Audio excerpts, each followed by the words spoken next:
दिलदार परवेज भट्टी, ताकरा 5 साल तक करते रहे, यादश बखैर, जमा फिक्र। आप बहुत अच्छे कॉम्पेयर हैं, वैसे कुछ मेरे से कम, लेकिन ये बताइए कि जब ये आपकी कुछ नहीं चली तो आपने ये लाजवाल करने के बारे में क्यों सोचा? वो लाजवाल तो ऐसे एक चेंज के लिए था ना, भाई राहत काज़मी ने कंपेयरिंग की अवार्ड की। अच्छा। तो हमने सोचा कि हम कंपेयर होके अदाकारी करें, कम खराब ही करना ना किस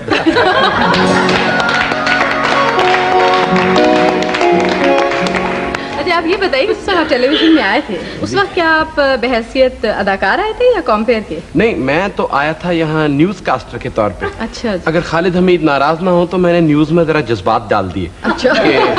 आज 100 आदमी कश्ती के हादसे में डूब गए। अच्छा। तो अनीस डैडी बैठे हुए हैं, कैमरामैन, ये भागते हुए आए, मसलुद्दीन से कहा, उन्होंने कहा बंदा तो नाइजीरिया का है, उर्दू अच्छी बोलता है। मैं दिल बर्दाश्त होकर छोड़ गया। तो फिर हमारा टेस्ट हुआ था एक, यहाँ पर फारूक ज़मीर साहब थे, डॉक्टर खालिद सईद भट्ट थे। खालिद सईद भट्ट ज़रा फ्रांसीसी अंदाज में पंजाबी बोलते थे। तो अगले दिन फारूक ज़मीर साहब ने टेस्ट लिया, उनका अंदाज कुछ ऐसा था, आज भी समझ नहीं आता, उस वक्त तो बिल्कुल पता नहीं चलता था। तो उन्होंने कहा इसका मतलब है कि तुम डायलॉग पढ़ने शुरू कर दो, और फिर उन्होंने कहा मतलब ये कि बंद कर दो। और जब उन्होंने मुझे बंद कराए डायलॉग, असल एक्टिंग मेरी उसके बाद शुरू हुई थी। बहरहाल सेलेक्ट हो गए और खालिद सईद भट्ट साहब ने 180 सीढ़ियाँ चढ़वा दी और कहना पौड़ियाँ चढ़ के आयो ना तो पता ना लगे कि पौड़ियाँ चढ़िया ने, तो सार रुक के अपना फिर एक्टिंग करो। ये नकलें, मुझे ये नहीं पता था कि आप इसमें भी यानी कॉमेडियन भी हैं आप, ये तो मुझे आज पता चला। मुइन अख्तर से सीखा। अच्छा, आज ही आज में? नहीं, हम बड़े देर के परस्तार हैं इनके। अच्छा, तो अब ये बताइए कि ये 2-4 लोगों की तो आपने बहुत अच्छी नकलें बताई, किसी और के बारे में अगर? और यावर साहब मेरे इतने करीब हैं कि मैं मतलब है कि उनकी रेंज में हूँ बॉक्सिंग की हालत में, लेकिन मैं इनका बहुत परस्तार हूँ। पहला ड्रामा हमने इन्हीं के साथ किया था।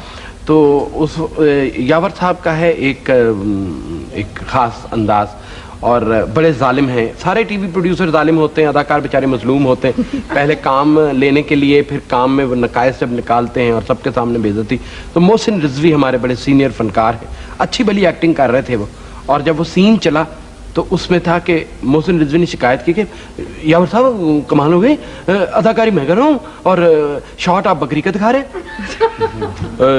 चंद जी, बात ऐसे है कि बकरी के चेहरे के ऊपर ज्यादा तासुरात थे। और यावर साहब के पास ही वही मोहसिन रिजवी साहब एक दिन कहने लगे कि यावर साहब क्या ख्याल है, थोड़ा से बालों में चूना लगा के थोड़ी एज कर लूं? अब उनकी एज आपको पता है, थोड़ी एज ना ले लूं? कहने लगे नहीं, मुझे यंग ही चाहिए।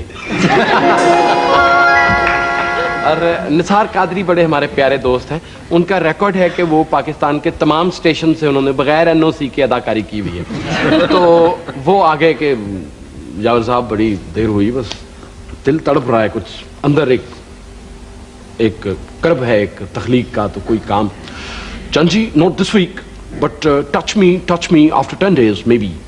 तो फिर मैं आपके लिए कोई काम, सर कराची से आया तो पैसे भी सारे खर्च कर दिए। तो अच्छा, इस स्क्रिप्ट में इस स्क्रिप्ट में एक रोल है निजान, it's not a role, it's history. अच्छा, वाह, it's a role of a soldier. एक सिपाही है, मैदान जंग में जंग हो रही, हम we can show war here, जंग नहीं दिखा सकते, लेकिन उसका आपने एक मूड जो छोटा एक्टर नहीं दे सकता, आप दे सकते हैं। जी मेहरबानी आपकी। वो है हैगर्ड, टैटर्ड, टायर्ड, सारा जख्म, ही इज कमिंग और ही इज कमिंग और वो आया है मैदान जंग चो, और सामने बादशाह, दरबार, फैनफेयर, ग्रेंजर, वो आया है तो he is about to die, मरण लगा है, लेकिन उन्हें साथ ढके नहीं अपने कि बादशाह को खबर सुनाऊंगा और फिर मरूंगा। और वो आया है और आके गिरा है, वो जब सामने जान सामने तो in his fall is the fall of the dynasty. वाह सर, वाह कमाल है सर। यानी बात नहीं करनी। उसने उसके बाद स्क्रिप्ट देखी, यावर साहब स्क्रिप्ट में तो रोल ही नहीं है जी। चंद जी राइटर तो बेवकूफ है, it's between you and the director, हम दोनों ने मिलकर बनाना है। उन्होंने कहा ठीक है जी। उन्होंने दौड़ लगानी शुरू की, एक्सप्रेशन तलाश करते रहे, किया। उसके बाद जनाब ड्रामा रिकॉर्ड हुआ, लोग इकट्ठे हुए, दावत हुई, 20-25 लोगों को निसार कादरी लेके टीवी के सामने बैठा। अगले दिन आए, उन्होंने कहा, सबने कहा जी यार साहब बहुत सही ड्रामा था। वो कहने लगा, जी निसार जी आप नहीं बोल रहे? सर वो आप कह रहे थे बड़ा ग्रैंड एक सिपाही है और वो गिरेगा और पूरा बादशाह ही गिर जाएगा, तो वो तो एक नुक्ता था आया और आके बस नुक्ता सा गिर गया। चंद जी शूटिंग बादशाह के नुक्ता नजर से की थी।